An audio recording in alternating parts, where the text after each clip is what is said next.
un barème de sanctions pour les chefs d'État qui ne répondent pas présents à l'appel, faisant en sorte que, par un ensemble de points de bonne conduite, ceux qui viennent régulièrement, comme nous par exemple, puissent être soutenus dans certains de leurs efforts.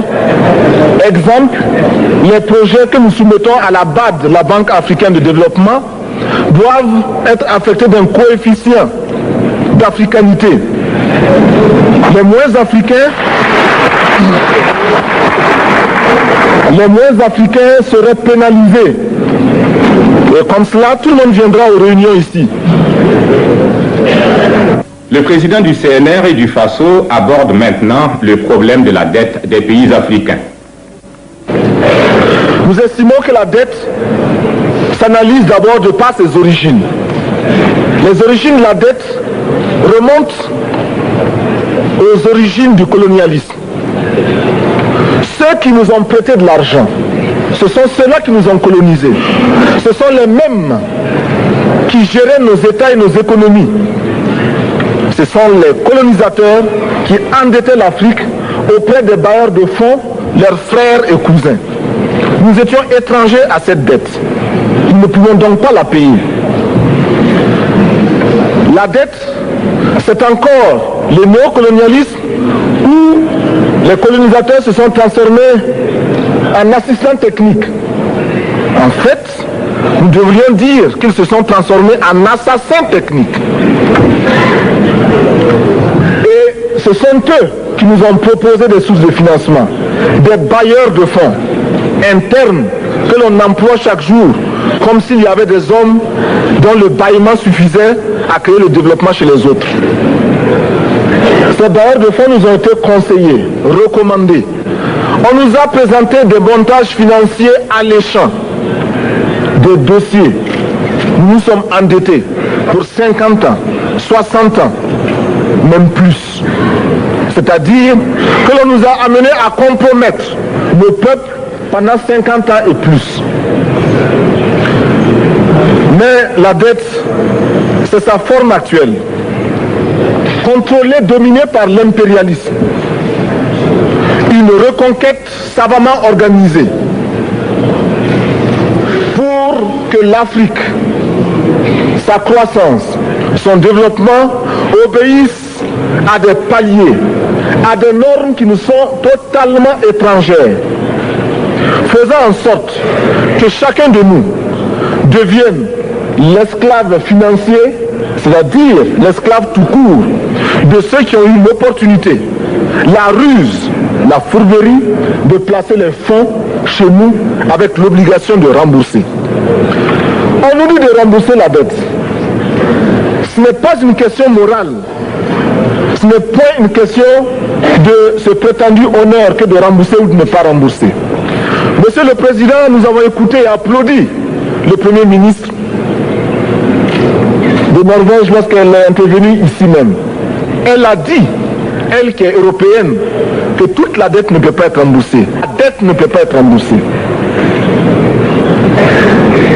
La dette ne peut pas être remboursée parce que, d'abord, si nous ne payons pas, nos bailleurs de fonds ne mourront pas.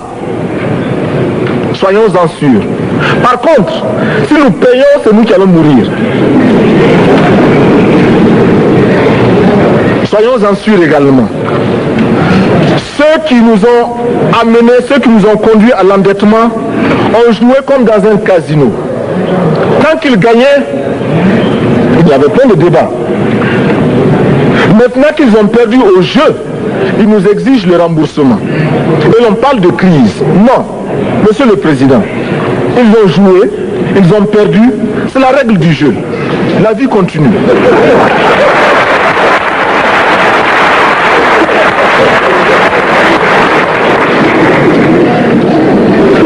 Nous ne pouvons pas rembourser la dette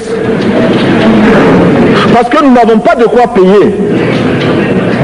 Nous ne pouvons pas rembourser la dette parce que nous ne sommes pas responsables de la dette. Nous ne pouvons pas payer la dette parce qu'au contraire les autres nous doivent ce que les plus grandes richesses ne pourront jamais payer, c'est-à-dire la dette de sang. C'est notre sang qui a été versé. On parle du plan Marshall qui a refait l'Europe économique, mais on ne parle jamais du plan africain qui a permis à l'Europe de faire face aux hordes hitlériennes lorsque leur économie était menacée, leur stabilité était menacée. Qui a sauvé l'Europe?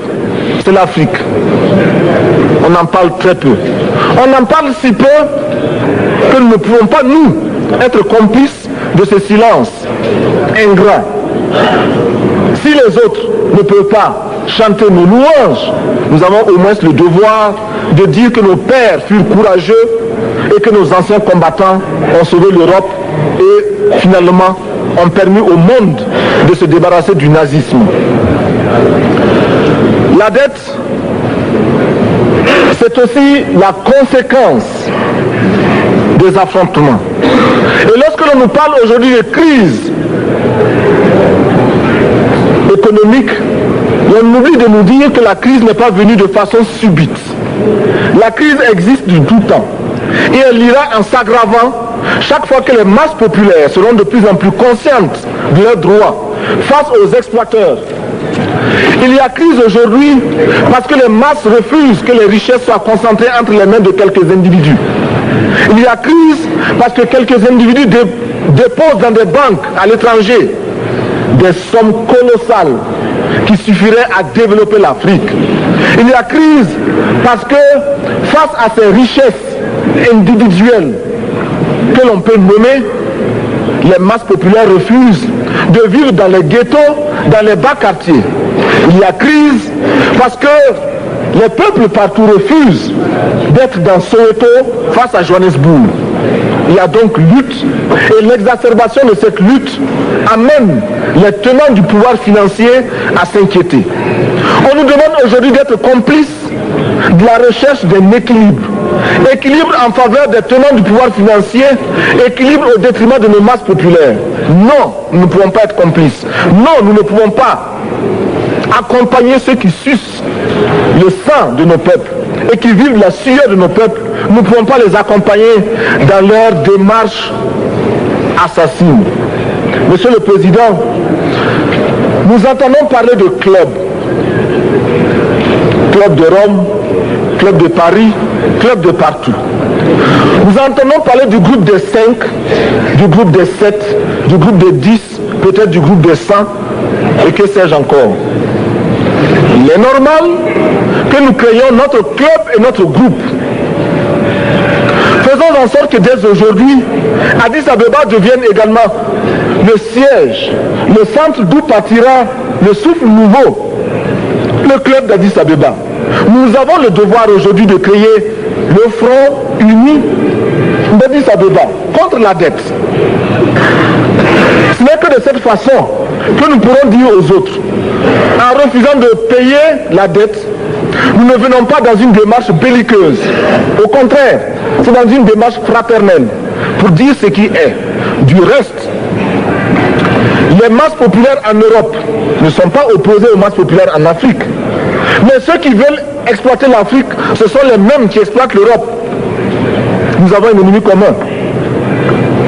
Donc, notre club, parti d'Addis Abeba, devra également dire aux uns et aux autres que la dette ne saurait être payée.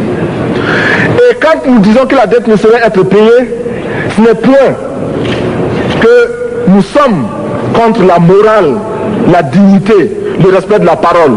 Parce que nous estimons que nous n'avons pas la même morale que les autres. Entre le riche et le pauvre, il n'y a pas la même morale. La Bible, le Coran, ne peut pas servir de la même manière celui qui exploite le peuple et celui qui est exploité. Il faudrait alors qu'il y ait deux éditions de la Bible et deux éditions du Coran.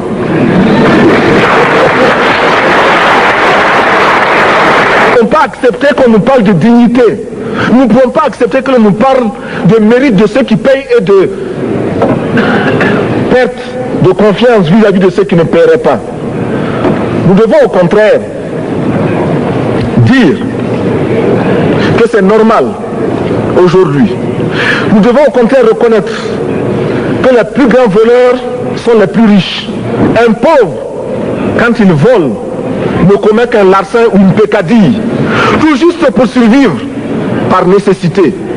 Les riches, ce sont eux qui volent le fisc, les douanes et qui exploitent le peuple. Monsieur le Président, ma proposition ne vise pas simplement à provoquer ou à faire du spectacle. Je voudrais dire ce que chacun de nous pense et souhaite. Qui ici ne souhaite pas que la dette soit purement et simplement effacée? Celui qui ne le souhaite pas, il peut sortir, prendre son avion et aller tout de suite à la Banque mondiale payer. Tous nous souhaitons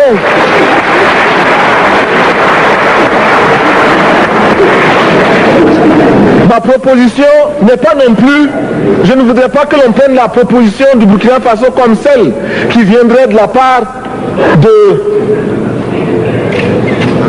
de jeunes sans maturité, sans expérience. Je ne voudrais pas non plus que l'on pense qu'il n'y a que les révolutionnaires à parler de cette façon. Je voudrais que l'on admette que c'est simplement l'objectivité et l'obligation. Et je peux citer dans les exemples de ceux qui ont dit de ne pas payer la dette, des révolutionnaires comme des non-révolutionnaires, des jeunes comme des vieux. Je citerai par exemple, Fidel Castro a déjà dit de ne pas payer. Il n'a pas mon âge, même s'il est révolutionnaire. Mais je pourrais citer également François Mitterrand, qui a dit que les pays africains ne peuvent pas payer, les pays pauvres ne peuvent pas. Je pourrais citer Madame le Premier ministre. Je ne connais pas son âge et je m'en voudrais de le lui demander. Mais c'est un exemple. Je voudrais citer également le président Félix Houphouët-Boigny. Il n'a pas mon âge. Cependant, il a déclaré officiellement, publiquement, qu'au moins pour ce qui concerne son pays, la Côte d'Ivoire ne peut pas payer. Or, la Côte d'Ivoire est classée parmi les pays les plus aisés d'Afrique, au moins d'Afrique francophone. C'est pourquoi d'ailleurs il est normal qu'elle paye plus en contribution ici. Mais, Monsieur le Président, ce n'est donc pas de la provocation. Je voudrais que très sagement, vous nous offriez des solutions. Je voudrais que notre conférence adopte la nécessité de dire clairement que nous ne pouvons pas payer la dette. Non pas dans un esprit belliqueux, belliciste. Ceci pour éviter que nous n'allions individuellement nous faire assassiner. Si le Burkina Faso tout seul refuse de payer la dette, je ne serai pas là à la prochaine conférence. Par contre, avec le soutien de tous, dont j'ai besoin,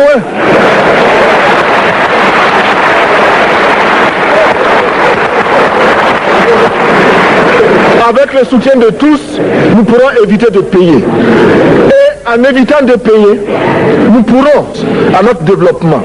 Et je voudrais terminer en disant, chaque fois qu'un pays africain achète une arme, c'est contre un Africain. Ce n'est pas contre un Européen. Ce n'est pas contre un Asiatique. C'est contre un Africain. Par conséquent, nous devons également, dans la lancée de la résolution de la question de la dette, trouver une solution au problème de l'armement. Je suis militaire et je porte une arme. Mais Monsieur le Président, je voudrais que nous nous désarmions. Parce que moi, je porte l'unique arme que je possède et d'autres ont camouflé les armes qu'ils ont.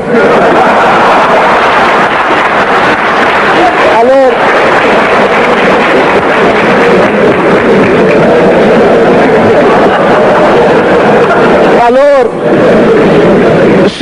chers frères, avec le soutien de tous,